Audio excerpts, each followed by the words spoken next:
Everyone knows Wolverine. Everyone fears Magneto. But the most dangerous mutant was never loud.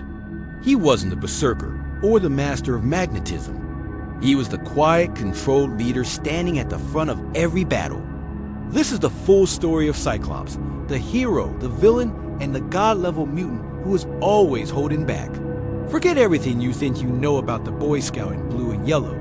We're diving deep into the comic lore to uncover the tragic origin, the misunderstood power, and the villainous turn that made Scott Summers the most powerful X-Man of all time. This isn't just a character breakdown. It's the story of a man who carried the weight of a universe behind his eyes, and what happened when he finally decided to unleash it. His story begins not with heroism, but with a fall.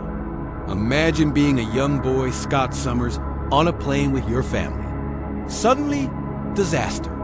The plane is going down. In a desperate act to save him and his brother, his parents pushed him out with the only parachute. That terrifying, plummeting freefall is the moment his life shatters. The trauma unlocks his mutant gene, and for the first time, a devastating, uncontrollable beam of pure force erupts from his eyes. It's not a choice. It's an involuntary catastrophe. From that moment on, he can never close his eyes without unleashing destruction. His own body becomes a weapon he can't put down. The ruby quartz visor he's given isn't a cool accessory. It's a prison, a constant reminder that one blink, one moment of lost control could obliterate everything around him. He never learned to turn his power off. From that moment, Scott Summers stopped being a boy and became a living weapon, forever defined by what he had to hold back. But from that prison, a leader was forged. Charles Xavier found the lost, terrified boy and gave him a purpose. At the Xavier Institute, Scott wasn't just taught how to control his optic blast. He was taught how to control himself. He channeled his discipline, his focus, and his burden into becoming the X-Men's first and greatest field leader. While Wolverine had claws and Storm had lightning, Cyclops had strategy. He was a tactical genius, able to analyze any battlefield in seconds, calculating angles, threats, and probabilities with the mind of a supercomputer. He wasn't just pointing and shooting. Every single blast was carefully measured, a precise tool used with surgical accuracy. He held back 99% of his power in every fight, not because he was weak, but because unleashing his full potential would have been absolute overkill. Cyclops didn't lead with rage, he led with control.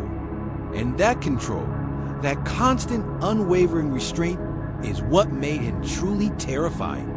His teammates trusted him with their lives because they knew he was the one who would always make the hard, correct call. Now, let's get something straight about that power he's controlling. He doesn't shoot lasers. It's not heat vision. What comes out of Cyclops' eyes is far more cosmic and way more powerful. His eyes are portals, gateways to a non-Einsteinian universe filled with nothing but pure kinetic energy. Often called the punch dimension, this universe is an endless source of concussive force. When he opens his eyes, he's not generating energy. He's opening a door and letting that universe pour into ours. The ruby quartz in his visor is the only thing that can modulate the aperture of that door, allowing him to control the size and intensity of the blast. Without it, he'd be unleashing a beam the width of his vision with near infinite power. The only real limit is his own body's ability to withstand the recoil and his mind's ability to handle the psychic feedback. So, when you see Cyclops fire a beam, remember, he isn't shooting a laser. He is opening a door to another universe filled with pure, unstoppable force. And he has been holding that door shut his entire life.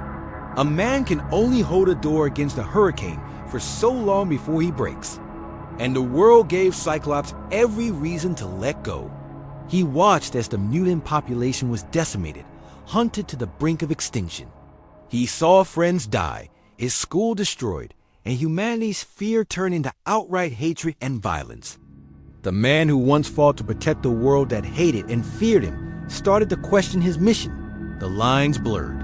His trust in Professor X's passive dream eroded, and his conflicts with Captain America and the Avengers showed him that even other, Heroes wouldn't stand for mutant survival if it got inconvenient, so he changed. The hero became a revolutionary. He adopted a darker uniform, a symbol of his broken faith. He was no longer a soldier taking orders. He was a general fighting a war for his people's right to exist. When the world turned against mutants, Cyclops stopped asking for permission. He became the leader his people needed, even if it meant becoming the world saw him as. And then came the fire.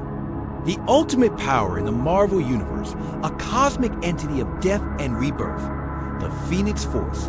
When it returned to Earth, it wasn't Jean Grey it chose as its primary host this time. It splintered, and a fragment bonded with the man who had the control and willpower to wield it, Cyclops. His already immense power was multiplied to a godlike scale. He was no longer just opening a door to the punch dimension. He was the dimension. His optic blast could shatter moons, and his mind, enhanced by the Phoenix, could process strategies on a cosmic level. He defeated legions of avengers single-handedly and stood against cosmic-level threats that would have wiped out entire worlds. But this power came at a terrible cost.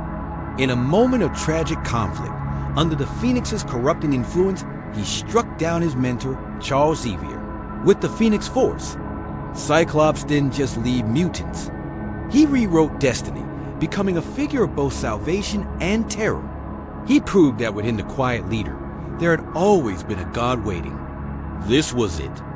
The most powerful version of Cyclops that has ever existed. The Dark Phoenix Cyclops. Forget the visor. He no longer needed it. His control was absolute, perfected by the cosmic awareness of the Phoenix. His mind, already a tactical supercomputer, was now elevated to a nigh-omniscient state, able to perceive and control reality itself. The infinite power of his optic blast was now fused with the infinite energy of the Phoenix Force, creating golden blasts of concussive and cosmic fire that could bend reality to his will. He possessed god-level strength, telekinesis, and the strategic intelligence to use it all with horrifying efficiency. He wasn't just a mutant leader anymore. He was a fundamental force of the universe. This wasn't a hero. This wasn't a villain.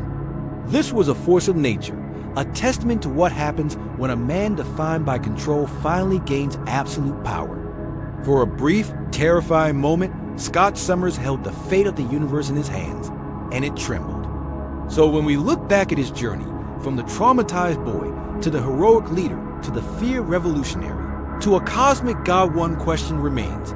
Was he ever truly wrong? He was never weak. He was never purely evil. He was a man forged in tragedy, burdened with a power he couldn't turn off and forced to make impossible choices for the survival of his people. He became what the world forced him to be. Cyclops was a man forced to become what the world needed, but didn't deserve. His story is a warning. Be careful who you push into a corner, because one day they might just decide to push back with the force of another universe. Thanks for watching. Don't forget to like and subscribe for more deep dives into your favorite comic characters. And let me know in the comments, who do you want to see us cover next?